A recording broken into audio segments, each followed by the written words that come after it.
One of the most interesting videos that I've ever made was a theory video where I predicted that a fourth Zogratis sibling existed. This was way before the time when we got to see a shadowed vision of Lucius in Xenon's memory. This was at a time where we had absolutely no reason to believe that there were others in the Zogratis family other than the Dark Triad. How was I able to do this?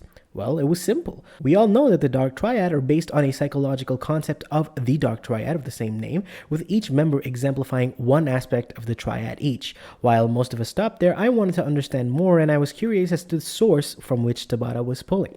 Why this stuff? It is clear now that what Tabata was basing the Zogratis sibling off of was Carl Jung's 4 archetypes. So, what is the point of this? Why am I bringing up this whole video now? Well, it is to establish the fact that Tabata does indeed pull from the study of psychology in writing a story, and one of his inspirations is clearly Carl Jung.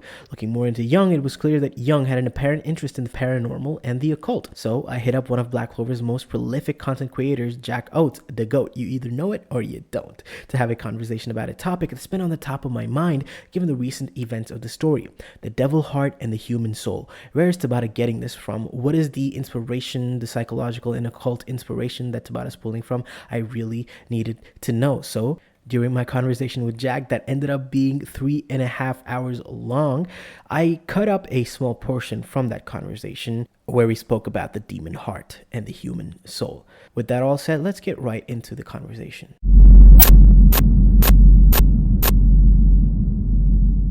So the devils are a very interesting concept in the context of the Black Clover world, where in comparison to the other races that we've seen in the series, which are obviously the humans, elves, and dwarves, the deaths of the devils and the biological makeup of the devils in comparison to the rest of the races is just, it's plainly different, right? This is obvious because they originate from different dimensions, but we see that for the devils, their core is their heart. But for the other races, the soul is something that just exists in the body. It permeates in the body, right? The body can die in a million different ways for these other races, and the soul will just, comes right out. But for the devils, at least the high-ranking ones and above, their core is their heart. And from one of the posts, like that you posted recently on Twitter, with the idea that the devil heart, you likened it to the ideas of evil from Berserk. So just to explain what the idea of evil is, it's like, to put it very simply, it's a physical embodiment of people's thoughts and emotions and things like that, right? Which is what it is in Berserk. So your theory, or like what you propose, is that the humans thought of, let's say, the concept of fire and added properties to it based on what they observed of it. And then that in turn created a devil heart, or a core, that was fire itself. And around that formed Nama or Lilith, whichever one was fire. I can't recall. So that's what your idea is, right? Of devil hearts. Yeah, essentially. Mm-hmm. All right, perfect. So the first question that I have for you from this standpoint is, how exactly are the devils formed, right? So we have an understanding here, or like a theory, that the core is formed based on human ideas. So then how does that core suddenly create a being with individual personality? Like, let's say Lucifer, right? Like, how is he born out of it? And as an addendum to that question, based on the recent events of the manga, is it possible that the devils were actually created after humans, or is it more likely that they were created before humans? Sorry, that's a loaded question, like a lot of things in that question, but yeah. It's a massive question. Yeah. So yeah, I guess that's the question of the series: is it the chicken or the egg that we're looking at? Mm-hmm. And humans see fire, and then they start operationalizing it, Mm-hmm. giving it the properties of warmth, burning sensations, even healing properties. So Yeah. then they create this idea behind fire, and it becomes physically manifested. Now, take that idea and apply it on a much grander scale. And humans, unlike a lot of other species on this planet, are very introspective. Mm-hmm. So Mm-hmm. then you start getting people asking why they are, who they are, why they exist. Mm-hmm. And then it gets a little bit deeper. And so now, if you have this idea and you start operationalizing a purpose for humans, then you might assume, oh, there must be a larger power. There's a God, a God that creates fate, and then fate becomes a different or maybe synonymous force. Mm-hmm. And then so what you get is the chicken comes first, and the chicken is the humans. Mm-hmm. And then the humans end up creating this egg that came before them. Mm. So it's like I don't know if you're familiar with like fractals, right? Fractals. Yeah. But it's like a never-ending pattern that Mm-hmm. you can go forward or backward, sideways with. We can observe something like this in real time in our own universe. Yeah. If you were to look at event A causes event B, Mm-hmm.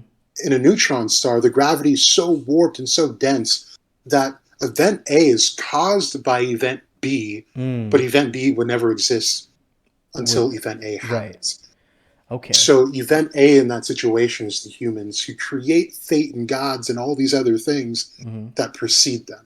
Right. So they're kind of making this world around them, Right. I mean, as yeah. if So it's ultimately, again, to break it down. You already said this. It's the chicken or egg, right? right. Is there like a specific lore connection that Tabata has for, like making, like, for the whole idea that devil hearts are the devil cores, which is the devil soul? Like, is there something that he's pulling from that, like, if somebody was interested in, they could go in and like look up? The closest I could think of is the idea of a collective unconscious, This is which definitely an is idea I'd love to see you talk about. Yeah, go ahead. yeah, it's not theologically based. Mm-hmm. It is and it isn't. You'll never see it in theology as the collective unconscious, but you look up anything on Younger. I can never say this guy's name, but Nietzsche, Nietzsche. the German dude Yeah. who Bleach took a lot of inspiration off of Yes. as Yeah. well. But before we keep going, though, I think we should clarify what exactly the collective unconscious is. So, I mean, to keep it simple, it's exactly what the idea of evil is. The collective unconscious are all the things that you don't attend to normally in thought. So, say you do 2 times 2, Mm-hmm. and you with 4. Mm-hmm. The attention that you give it is that you do 2 times, great. So 2 times 2 is 4. But the amount of attention that you don't give it is that, oh, you're just saying 2 plus 2 Mm-hmm. is 4, and if you did 2 times 3, you'd be saying 2 plus 2 plus 2. Mm-hmm. That plus concept is the unconscious part that you're doing. Imagine all of that math, all that addition gets stored into this unconscious that we all go through. Mm. And then the conscious that we have is just that times table, that shorthand. Right. So all of that is the collective unconscious. That is I don't think I've heard the collective unconscious explained in that particular way. That is a very interesting way to do that, because yeah, absolutely, you're right. It's like, yeah, like if I thought about it, like, yeah, it's very clearly 2 plus 2. That's what it is. But like, yeah, I'd never think about that. Definitely a fantastic way to explain that. And I think something that people would latch onto a lot, and I think this is the more common way of explaining it, is the whole concept. Like, okay, like there are certain symbols that keep recurring throughout various human cultures, various human mythologies, right? And I think, and the fact that, the Uzumaki spiral, it's not just a Japanese thing. It's there in the Hindu mythology, and like there's so many other things of that nature that keep recurring throughout various human histories and human mythologies, and that it's not like somebody from Japan came into contact with somebody from India and came up with that same idea at different points in history, right? It's like there is a collective unconscious. It's like African tribes, Native American tribes, like Indian tribes. They all had very similar ideas. Like even the folklore, even the ghosts, like there's some kind of vampire in every single mythology, right? So that is also another way of describing, okay, there is a collective unconscious. It's like this human instinct that exists throughout all human history, and it's like more than just your like base human instincts. It's like, oh, you're afraid of snakes. It's not, it's that too, but like it's building on top of that, something that goes beyond just your instinctual feelings about certain things. It's more like something that bleeds into human culture. That's exactly what it is. Yeah, Perfect. if you open up any Carl Jung book, you'll see the exact same thing. Right. Perfect. So now that we've established that, let's go back to the soul concept of it. Do you feel like there is a difference between the human and devil cores? And if that is the case, what makes them different? Like, is the like the added brush of the negative mana, or like evil or malice or whatever that Tabata paints for devils? Is that all the difference is? And finally, like something that's a little bit more relevant to what's been going on in the manga recently, the human human soul and the connection to the grimoires. These, like, I just want to pick your brain on these topics. Now that we've established what the collective unconscious is, so from what I understand from what you were saying earlier, Jung believed that the collective unconscious is a form of what the human soul is. Is that am I getting that right? Because I don't think I understood that quite well. Could you? As far as the connection to the collective unconscious, um, not a ton of the self is connected to it. It's you have, if we go with these four archetypes that Yeah. Jung has, right? Yeah. You have the persona, the anima or animus, the self, and the shadow. Mm-hmm. Uh, Out of those four archetypes, the shadow is going to be closest to the collective unconscious Yeah. because the shadow is where you repress all of, Mm-hmm. well, not all, but a lot of who you are. That is the And what individual unconscious. You could say. the individual unconscious, which is also connected to the collective unconscious as Right. well. Yeah. Um, and then what ends up taking its place is the persona, Mm-hmm. which is the mask that we put on for society. Mm-hmm. It's just all the societal norms and things we do to make sure that we are checking all of the normal things as Mm-hmm. a person in a certain community does.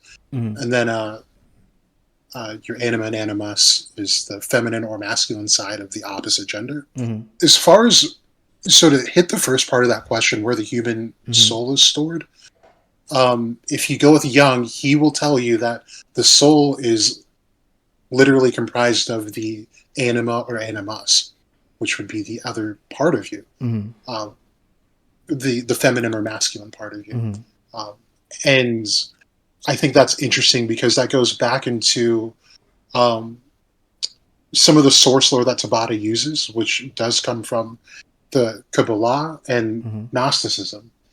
And when you talk about masculine and feminine pairs, they're usually one being, especially in Gnosticism. These are called syzygies. And when you think of the story of Adam and Eve, Yeah. uh, Adam is, well, for all intents and purposes, is an angel of the highest order. Mm. It's called an eon. Okay. Oh yeah. And Okay. Shout out WK he, Minato and his new book that's coming out very soon. Sorry about that. Keep going. 100%, yeah, shout out. He's worked so hard on that. Yeah, man. Adam is tricked out of his position by another angel's offspring, Sophia, Hmm. and that is Yaldabaoth, Yaldabaoth, however you want to say it. Okay. And Yaldabaoth is the god of this entire universe, and he is, depending on what type of Gnostic you are, intentionally evil or doesn't even know he's doing the wrong thing. The fact of the matter is, in their story, is that he tricked Adam out of his position in the true heaven and trapped him into physical matter, where he forgot all about who he was, and part of that was separating him from his anima, who was Eve, and her name was Ecclesia, which is church, and Adam was Anthropos, and so that's how Adam and Eve came to be. This is the Gnostic idea of Adam and Eve. Is that what this is? Yeah, this goes back to where the soul is stored, and it would be the feminine or masculine part of you, whatever the opposite gendered nature would be for a person. Just to break it down, we're not supposed to think of it as like a physical location in your human body where this is. It's definitely more of a Metaphysical. metaphysical. Thank you. Yeah, the metaphysical is how you're supposed to look at it. But the way that Tabata does it for the devils is that he makes it physical. Everything for devils is partially physical. Is there a reason for that? Yeah, that goes right back into the Kabbalah and Gnosticism. The devils created this entire universe Okay. in their eyes.